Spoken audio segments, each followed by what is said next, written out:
यहाँ की जो दिक्कत है, गंदगी से ज़्यादा परेशान है।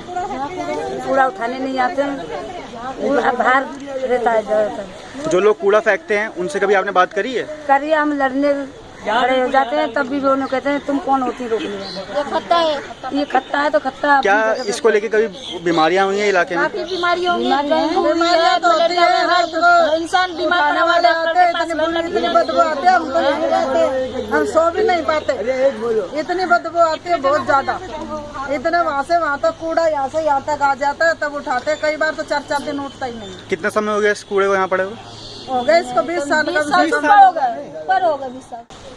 मेरा नाम मीरा सबरवाल है और मैं यहाँ as a social worker work कर रही हूँ। NGO RW की प्रेसिडेंट भी रही हूँ। एक्चुअली हमारे यहाँ सफेदा झुग्गी एक बस्ती है और मुल्तानी मोहल्ला जी, जो कि बहुत ज़्यादा गंदगी से भरा हुआ मोहल्ला है। इस एरिया में जैसे कि सर आपको नज़र भी आ रहा होगा पीछे कि कूड़ा घर यहाँ बना हुआ है। इस एरिया में कम से 700-800 जगह ऐसी है जो कि कूड़े से लगातार कूड़े से भरी हुई है। डिपार्टमेंट्स को हमने लगातार कॉल किया है, निगम पार्षद, MLA, सांसद और यहाँ तक कि जो हमारे SDM है RD शर्मा जी, हमारे DM कुणाल जी, सबके पास इनका लेटर गया हुआ है।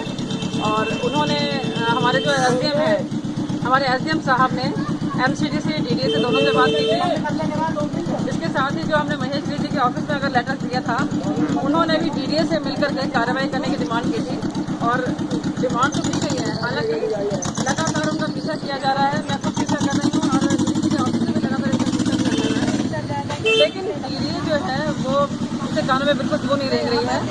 उन्होंने तो यहाँ तक कह दिया है, जब इसको कहा गया सफाई के लिए तो ना तो MCD के कानों में जू रह रही है और साथ ही साथ जो हमारा DDA है उससे तो ये भी लिख करके दे दिया है कि मतलब इससे हमारा कोई मतलब ही नहीं है और इसमें हमारा हमने कोई काम नहीं करना।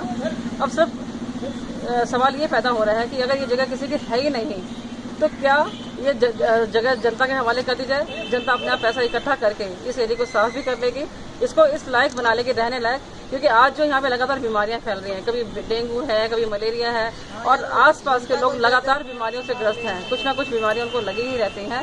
तो मैं डिपार्टमेंट से, सभी डिपार्टमेंट से ये गुजारिश करूंगी कि वो इस और ध्यान दें, जनता की समस्याओं की ओर ध्यान दें।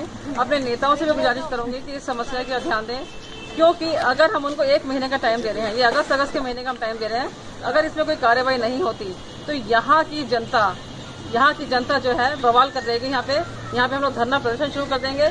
जब तक ये काम हमारा नहीं होगा हम चैन से नहीं बैठेंगे।